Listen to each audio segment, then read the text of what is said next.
Hi hello friends. కన్స్ట్రక్షన్లో quality అనేది చాలా ముఖ్యం. ఆ క్వాలిటీని ఎలా చెక్ చేయాలి అనే దాని గురించి ఇప్పుడు నేను కొన్ని టిప్స్ మీకు చెప్తాను. క్వాలిటీ అనేది కన్స్ట్రక్షన్లో ఇంపార్టెంట్. క్వాలిటీ లేనిది బిల్డింగ్ స్ట్రెంత్ రాదు.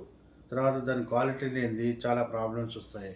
కన్స్ట్రక్షన్లో క్వాలిటీ లేకపోయినట్లయితే క్రాక్స్ వస్తాయి, తర్వాత వాటర్ లీకేజెస్ అవుతాయి, తర్వాత స్ట్రెంత్ ఆఫ్ ద బిల్డింగ్ ఉండదు, తర్వాత వీక్ అవుతుంది, తొందరగా పాడవుతుంది, స్ట్రక్చర్ తొందరగా పాడవుతుంది.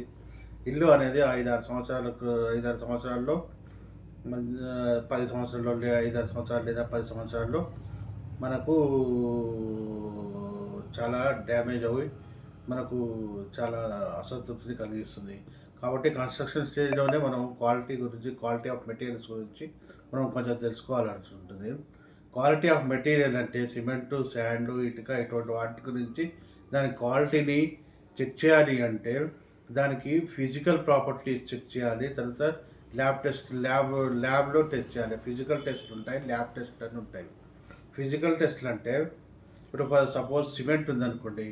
ఫిజికల్ టెస్ట్ అంటే మనం అది వాడబోయే ముందు, సిమెంట్ అనేది వాడబోయే ముందు ఫ్రెష్గా కాదా అని తెలుసుకోవాలంటే దాన్ని సిమెంట్ బ్యాగు ఓపెన్ చేసిన తర్వాత దాంట్లో మనం కొద్దిగా చేయి పెట్టి చూసినట్లయితే అది వేడిగా ఉండాలి. అదే మన కెమికల్ ల్యాబ్కి పంపించినట్లయితే సిమెంట్ను దాని కంప్రెసివ్ స్ట్రెంత్, దాని తర్వాత దాని ప్రాపర్టీస్ చెక్ చేసి చెప్తారు. దాన్ని బట్టి సిమెంట్ మంచిదా కాదా అని తెలుస్తుంది. ఇప్పుడు ల్యాబ్కు పంపించి చేసే టెస్టులు కొన్ని ఉంటాయి.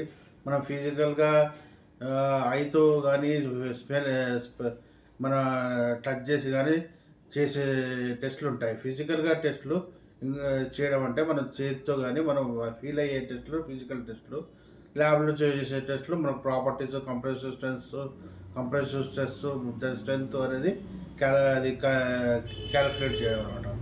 తర్వాత ఇటుక తీసుకుందాం. రెండోది ఇటుక అంటే మనం అది ఎలా ఉండాలి అంటే హార్డ్గా ఉండాలి. తర్వాత రెండు ఇటుకలను తీసుకొని మనం కొట్టినట్లయితే టంగ్ అని సౌండ్ రావాలి. ఇంకోటి పైనుంచి ఎత్తేసినట్లయితే, కొంత పైనుంచి 2 మీటర్ల పైనుంచి ఎత్తేసినట్లయితే అది పగలకూడదు. పగలకూడితే స్ట్రెంత్ చాలా మంచి క్వాలిటీ ఇటుక అని చెప్పవచ్చు.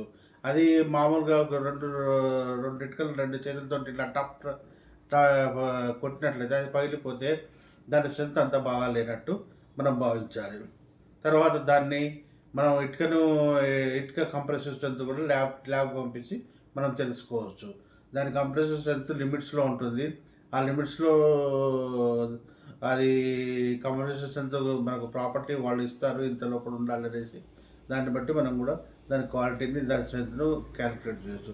తర్వాత శాండ్ ఫిజికల్ ప్రాపర్టీ ఏంటంటే ఒక గ్లాస్లో నీళ్ళు తీసుకొని మనకు వచ్చిన శాండ్లో నుంచి కొంత ఇసుక తీసి ఆ గ్లాస్లో కొంత వేసినట్లయితే 1/4 అట్లా వేసినట్లయితే అంతా శాండ్ అంతా కిందికి పోయి మట్టి పార్టికల్స్, క్లే పార్టికల్స్ పైకి తేలుతాయి. సో ఈ క్లే పార్టికల్స్ అనేవి మనకు ఉంటే అది శాండ్ మంచిది కాదు. మనకు ఏదంటే శాండ్ క్లే పార్టికల్స్ లేకుండా, మట్టి కలవకుండా మంచిగా తెల్లగా ఉండాలి.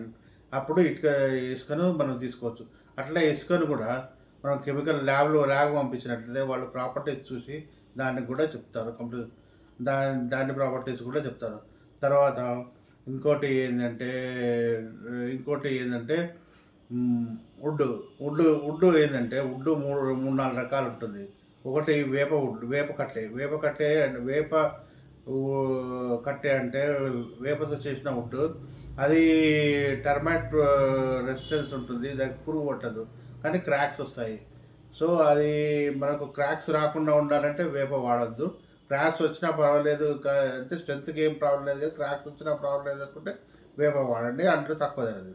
అదే ఇంకోటి సాల్వుడ్ అంటే అది హార్డ్గా ఉంటుంది, గట్టిగా ఉంటుంది, కానీ పురుగు రావడానికి, అది టెర్మైట్స్ రావడానికి అవకాశం ఉంటుంది. అదే టీక్ వుడ్ అంటే కాస్ట్లీ వుడ్. దాన్ని మనం ఏంటంటే స్ట్రాంగ్గా ఉంటుంది, కానీ టెర్మైట్ వస్తుంది కానీ చాలా స్లోగా వస్తుంది. అది గ్రేస్గా అందంగా ఉంటుంది. సో మనకు నచ్చిన వుడ్ ఆ విధంగా చూసుకొని మనం సెలెక్ట్ చేసుకోవాలి. తర్వాత ఇంకోటి ఏంటంటే టైల్స్ ఏంటంటే టైల్స్లో మనం వేసుకున్న టైల్స్ దానిపైన విట్టిఫైడ్ టైల్స్ పైన పొర ఉంటుంది, దానిపైన కోటింగ్ ఉంటుంది కదా, ఆ కోటింగ్ అనేది కొద్దిగా స్పెసిఫైడ్ థిక్నెస్ ఉంటుంది.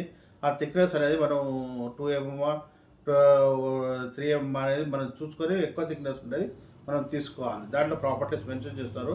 ఆ ప్రాపర్టీస్లో 2mm 3mm ఉంటుంది. తక్కువ థిక్నెస్ లేయర్ ఉన్నట్లయితే మనం అది కొంతకాలం అయిన తర్వాత దానిపైన కోటింగ్ వేసి అంచుల్లో కలర్ పోయినట్టు మన కలర్ లేచిపోయి కనిపిస్తుంది. కాబట్టి మనం మినిమం థిక్నెస్ లేయర్ని తీసుకొని మనము సెలెక్ట్ చేసుకోవాలి. తర్వాత ఇంకోటి ఏంటంటే గ్రావెల్లో కూడా మనం ఏదంటే గ్రావెల్ అంటే మెటల్లో కూడా మనం సెలెక్ట్ చేసుకునేటప్పుడు దాని ప్రపోర్షన్ ఎటు ఉంటుంది, 20mm ఇంత ఉండాలి, 6mm ఇంత ఉండాలి, 6 to 20mm ఇంత ప్రపోర్షన్లో ఉండాలి అని మనకు ఉంటుంది. దాని ప్రపోర్షన్లో మనం తీసుకున్నట్లయితే గ్రావెల్ కూడా మన యూనిఫామ్ గ్రేడెడ్ అయినట్లయితే మనకు మంచి కాంక్రీట్ వస్తుంది. తర్వాత కాంక్రీట్ అనేది మనం వేసినప్పుడు దాన్ని కాంక్రీట్ మిక్సర్లో నుంచి బయటకు వచ్చినప్పుడు, లేకపోతే ఆర్ఎంసీలో నుంచి బయటకు వచ్చినప్పుడు అది కర్డ్ లాగా పెరుగులాగా ఉండాలి. అప్పుడు అది మన మిక్స్ కరెక్ట్ జరిగినట్టు. అందులో ఇంకోటి ఏంటంటే కాంక్రీట్ టెస్ట్ కూడా చేస్తారు. దాన్ని క్యూబ్స్ లాగా తయారు చేసి ల్యాబ్కి పంపించి టెస్టులు చేస్తారు. ఆ టెస్టుల్లో మన కాంక్రీట్ కంప్రెసివ్ స్ట్రెంత్ అనేది క్యాల్కులేట్ చేసి అది 7 daysకు 28 daysకు క్యాల్కులేట్ చేసి చెప్తారు. సో అలా కంప్రెసివ్ స్ట్రెంత్ మనకు కరెక్ట్గా ఉన్నట్లయితే మనం దాన్ని చూసి మనము దాని ప్రపోర్షన్ అనేది మార్చుకొని సిమెంట్ క్వాంటిటీ అదే మెటీరియల్స్ క్వాంటిటీ మార్చుకొని మనం అది మార్చుకొని దాన్ని కరెక్ట్ చేయాల్సి ఉంటుంది. తర్వాత కాంక్రీటు స్లంప్ టెస్ట్ అని చేస్తారు. స్లంప్ టెస్ట్లో స్లంప్ కూడా ఇంత ఉంటుంది అని ఉంటుంది అనమాట. దాన్ని స్లంప్ కోన్లో వేసి దాన్ని పైకి లేపినట్లయితే దాన్ని పడిపోయిన హైట్ చూసుకొని దాన్ని ఏమంటారంటే స్లంప్ టెస్ట్ అంటారు. స్లంప్ టెస్ట్ చేసి కూడా కాంక్రీట్ క్వాలిటీని తెలుసుకోవచ్చు. తర్వాత మన పెయింట్స్ అనేవి బ్రాండెడ్ పెయింట్స్ తీసుకోవాలి. బ్రాండెడ్ పెయింట్స్ అంటే ట్రాక్టరు, తర్వాత ఏషియను, తర్వాత ఇంకోటి కొన్ని బ్రాండెడ్ ఉన్నాయి కదా, అవే తీసుకోండి. లోకల్ పెయింట్స్ తీసుకుంటే అంత క్వాలిటీ రాదు మనకు. తర్వాత ఎలక్ట్రికల్ వైర్స్ కూడా బ్రాండెడ్ యూజ్ చేయండి. బ్రాండెడ్ యూజ్ చేసినట్లయితే మనకు క్వాలిటీ అనేది బాగుంటుంది. ఇంకోటి దాని సర్వీస్ డ్యూరబిలిటీ అనేది బాగుంటుంది. ఇంకా ఇంకోటి ఏంటంటే స్టీల్ అనేది కూడా ఫిజికల్ టెస్ట్ ఏం చేయాలంటే బెండ్ చేయండి. మనకు బెండ్ డయాబెటీస్ 10mm 12mm ఉంటే దాన్ని మామూలుగా రాడ్తో బెండ్ చేస్తే అది బెండ్ అవ్వాలి. అంతేగాని టప్మని ఇరిగిపోతుంది. దాని డక్టైల్ ప్రాపర్టీస్ ఎక్కువన్నట్టు, అంటే కార్బన్ ఎక్కువన్నట్టు. సో టప్మని ఇరిగిపోతే అది మంచి స్టీల్ కాదు. అలా కాకుండా మంచిగా నీట్గా బెండ్ అవ్వాలి. ఇంకోటి కెమికల్ మన ల్యాబ్కి పంపించినట్లయితే దానికి ముక్కలు ఒక 2 అడుగులు 1 అడుగు ముక్కలు ల్యాబ్కి పంపించినట్లయితే వాళ్ళు టెస్ట్ చేసి దాని కంప్రెషన్ స్ట్రెంత్, దాని టెన్సైల్ స్ట్రెంత్ మన లిమిట్లో ఉందా లేదా, కరెక్ట్గా ఉందా, మంచి స్టీలా కాదా అని కూడా వాళ్ళు మనకు రిపోర్ట్ ఇచ్చి తెలియజేస్తారు. దాన్ని బట్టి కూడా రిపోర్టు మనము చూసి దాన్ని సెలెక్ట్ చేసుకోవచ్చు. స్టీల్ అనేది ఆ టెస్ట్ చేసుకొని మనం వాడినట్లయితే మనకు మంచి స్ట్రెంత్ అనేది బిల్డింగ్కు వస్తుంది. తర్వాత ఇంకోటి ఏంటంటే స్టీల్ మనం మామూలుగా బ్రాండెడ్ చార్మినారు, వైజాగ్, మన తర్వాత టాటా స్టీల్ ఇవైనా యూజ్ చేయొచ్చు. లేకపోతే మామూలుగా డిస్ట్రిబ్యూటర్ దగ్గర తీసుకొని స్టీలు దాన్ని టెస్ట్ చేసి దాని ప్రాపర్టీస్ మనకు సరిపోనున్నట్లయితే మామూలు డిస్ట్రిబ్యూటర్ దగ్గర వేరే స్టీల్ అయినా కానీ మనం యూజ్ చేయొచ్చు. కానీ ప్రాపర్టీస్ మాత్రం దాని స్ట్రెంత్ అనేది మనం క్యాలిక్యులేట్ చేయాల్సి ఉంటుంది. ఇంకా ఏముందంటే ఫ్లోరింగ్ అనేది మామూలుగా సెలెక్ట్ చేసుకునేటప్పుడు క్వాలిటీ అంటే ఎట్లా అంటే మార్బుల్ సెలెక్ట్ చేసుకున్నప్పుడు దాంట్లో బ్లాక్ పర్సంటేజ్ తక్కువ ఉన్నట్టు తీసుకున్నట్లయితే మనం ఏంటంటే మార్బుల్ నీట్గా తెల్లగా ఉంటుంది. తర్వాత దాని పాలిషింగ్ కూడా దాని రిక్వైర్డ్ పాలిషింగ్ చేసి దాని మన మెరుపును తీసుకురావాలి.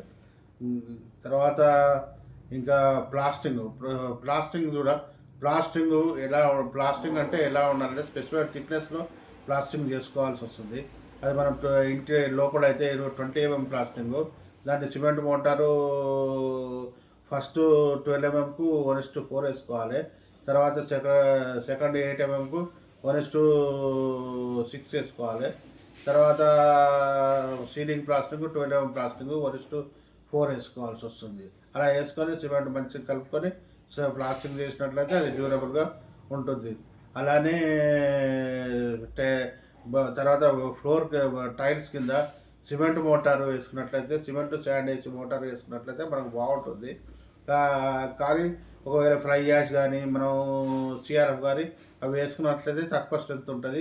తర్వాత కొన్ని రోజులకు డొల్ల సౌండ్ వస్తుంది.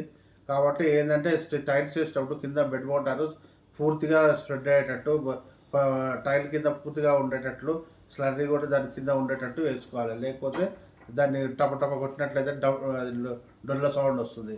కాబట్టి పూర్తిగా బెడ్ అనేది సరిగా ఉండేటట్టు చూసుకోవాలి. తర్వాత బెడ్ అంటే బెడ్ మోటారు.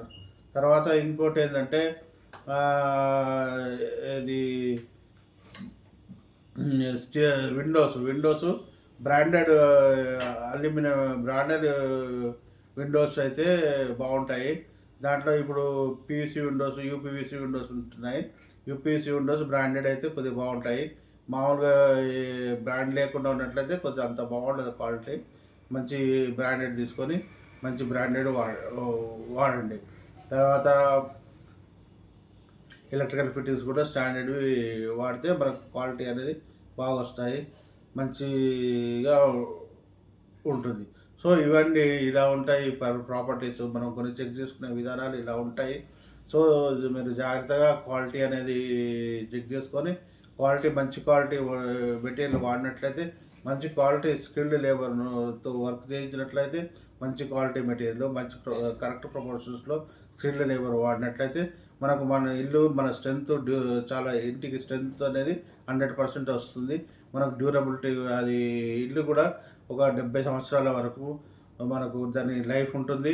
మనకు ఒక 30 సంవత్సరాల వరకు అయితే చెక్కు చెదరకుండా ఉంటుంది. నమస్కారం. సో ఇది మీకు నచ్చినట్లయితే ఫస్ట్ నుంచి లాస్ట్ దాకా చివరి దాకా చూడండి. తర్వాత మీ లైక్ షేరు చేయండి. మీరు కొత్త వాళ్ళు అయితే సబ్స్క్రైబ్ చేసుకోండి. నమస్కారం.